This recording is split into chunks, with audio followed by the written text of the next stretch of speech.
Have you ever been steamrolled by your boss? To be steamrolled in the literal sense means to be flattened or crushed by something that overpowers you. In the figurative sense, it might be the feeling of being flattened, crushed, or defeated by someone else.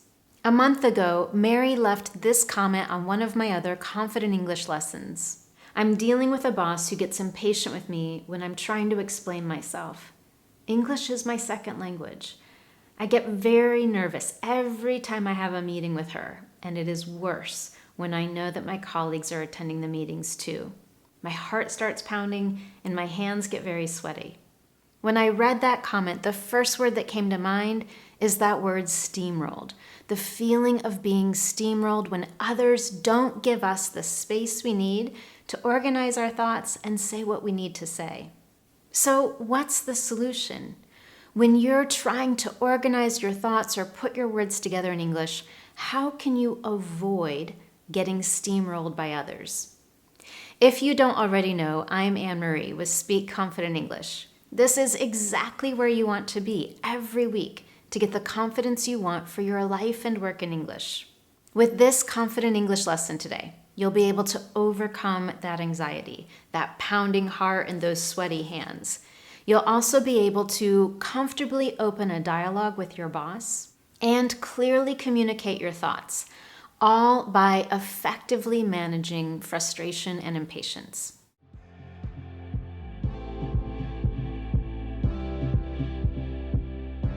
Let's take a look at 6 different strategies you can use to do all of that. These strategies can be used individually or in combination. And I'll share with you some essential phrases to keep in your back pocket. Strategy number 1 is breathe and buy yourself some time. This is definitely a strategy my fluency school students should be familiar with. When we feel that others are getting impatient or frustrated, panic starts to kick in. And when we panic or feel increased anxiety, we tend to lose our train of thought. We lose our ability to organize information clearly in our minds. The best way to mitigate this situation is to breathe.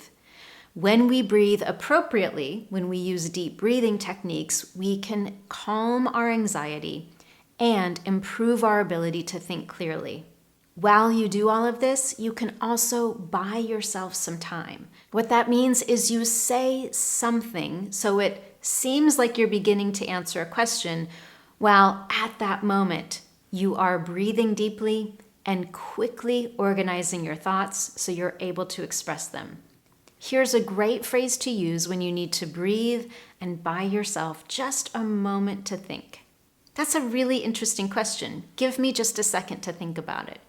Again, as you say those words, your listeners have the impression that you're beginning to answer the question. But what you're really doing is giving your brain an extra moment to think about what it is you want to say. Alternatively, if you feel the pressure to answer immediately without any extra time to think, embrace pauses. What that means is when someone asks you a question, instead of immediately rushing in to answer, allow yourself a moment to just pause. It seems uncomfortable the first time you do it, because what that means is there's just a moment of silence. But a brief pause allows you the time to breathe. It gives you a moment to clarify the thoughts in your head. And when you begin to answer the question, you will be clear and you will sound thoughtful or intentional. Let me give you an example of what that looks like. I'll start first with an easy question. Anne-Marie, how did you meet your husband? Oh, we met over 20 years ago when I was living in Prague. Do you notice that I immediately started answering the question? That's because it's an easy one for me. I know that story really well, and I've told it many times. But if you ask me a question that's more difficult, a question where I would like to have a little bit of time to just organize a few thoughts, here's what that would look like. Anne-Marie, what are your future goals for Speak Confident English? That's a really great question, and it's a question that I think about a lot. Do you notice that in that moment I did a few things? I briefly paused, I gave myself a moment to breathe, and I bought myself some time by acknowledging that it's a good question and saying that it's something I've thought about a lot. I'm not directly answering your question right away. I'm breathing, pausing, and buying myself some time. And while I'm doing all of that, my brain is working to organize my thoughts so that I can answer your question clearly. Strategy number 2 for dealing with difficult bosses and managing frustration or impatience is to lead with your end point. When you're dealing with someone who's impatient for a response, it's important to be concise and communicate your ideas clearly. The best way to do that is to immediately state your main point or your end point, the final goal of everything you're going to say. Again, let me give you an example. Step 1 is to make the dough with water and flour. Next, step 2 is to make the pizza sauce. Next, start step 3, which is to cut up all the vegetables and get your cheese ready. And finally, roll out the dough, put all your toppings on, and put the pizza in the oven. Did that seem a little bit strange to you? You probably figured out that I was giving you some very basic steps for making a pizza, but in the first moment, you probably thought, what is she talking about? And what is the point of what she's saying? I didn't give you my main point or my end point at the very beginning. So let me go back and fix that. If we're having a conversation about cooking or how to make a pizza, and I want to start with my end point so that everything I say is clear to you, then I would start with, there are 4 simple steps to making a good pizza. Step number 1 is, and then I can continue. By starting with that endpoint, you make the purpose of what you want to say clear from the very beginning, and you help to prevent potential impatience or frustration. Strategy number 3 is to embrace the power of writing. Sometimes the more we try to explain something, the easier it is to get lost in translation. In the end, you might feel frustrated, and others listening to you might feel frustrated or impatient as well. If you're feeling particularly anxious, or you don't yet have the confidence you need to clearly articulate your thoughts, and it's appropriate, you can always request to share your thoughts in writing. And here's a simple way to do that. If someone asks a question and they're waiting for you to respond, you could say, I would love to give you a clear picture and explain my thoughts in detail. Do you mind if I do that in writing and get back to you by email this afternoon? Now, I want to reiterate, this isn't always a possible solution. There are times in discussions where you have to respond in the moment. But if you're having a one-on-one with your boss and it's not an urgent situation, this is definitely something you can consider.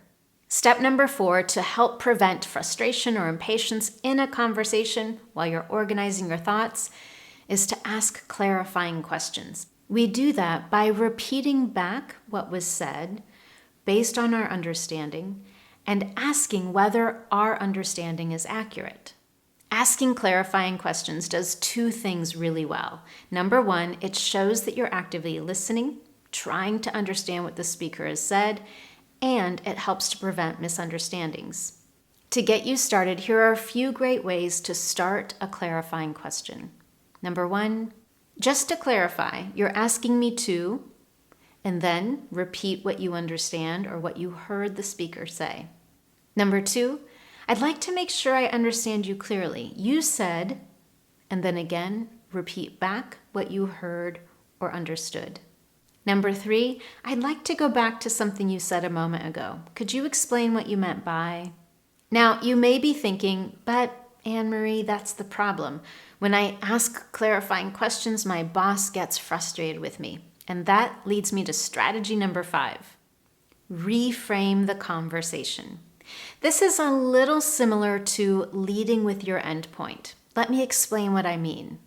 If someone is already feeling impatient, frustrated, or they're rushing you, asking more questions might increase those negative feelings. But we can reduce that negativity and open the door for more dialogue by reframing the conversation. Rather than focusing on not understanding what was said or needing clarification, you want to focus on the fact that you want to do your job perfectly well. You want to deliver a product that is exactly what your boss or your coworker wants. And by starting with that focus in mind, it will encourage your boss or your coworkers to be open to questions. Let me give you a concrete example of what I mean. Let's say that your boss is asking you to deliver a budget analysis, but you have some questions about it. Instead of saying, I have a few questions for you, you could start with this. Okay, Susan, that sounds great. I'd like to ask just 2 questions so that I can be 100% sure to give you an analysis that is laid out exactly the way you want it. For someone who is already impatient or frustrated, by reframing the conversation in this way, you are helping them justify the extra time that might be needed to answer those questions. Because your boss, of course, wants the final product to be exactly what she's looking for, and it is in her interest to help you do that. And now, strategy number 6 on our list for dealing with a difficult boss or someone who is steamrolling you through impatience and frustration: address the issue. I know that when we're communicating in a second language, we naturally assume that others are impatient or frustrated with us because we're taking too long to think or we're not clear when we speak. But the reality is that isn't always the truth. Someone else's frustration or impatience might be something totally unrelated to you, something that's causing stress outside of work. It may be a lack of communication in general, unexpressed expectations, or maybe it's simply your boss's working style and personality. And everyone feels that the boss is impatient or frustrated. If that's the case, or if all the other strategies you've tried have failed and you still feel steamrolled, here's what you can do. Request an opportunity to have a conversation with your boss and address the issue. I recommend that you do that in writing using a quick email. And here are a couple of ways you can make that request. I've noticed some difficulty in communicating my thoughts clearly. Would you mind sparing a few minutes to meet with me and help me understand how I can best communicate my thoughts to you? In that conversation, you might discover a new way of expressing yourself or a new way to share what you're thinking. And now let's talk about a second way to request a meeting. But to do that, let's create a context. Let's say that you've been working on a project and there has been a lot of back and forth. Clearly, there are some misunderstandings, and as a result, there's increased frustration. In a quick email to your boss, you could say, I've reviewed your changes and suggestions. To ensure that this project moves forward smoothly, would you mind taking a few minutes to meet with me and share your expectations? In that conversation, the goal is to open a dialogue so that you clearly understand the expectations and have an opportunity to respond so that you can move forward on the project successfully.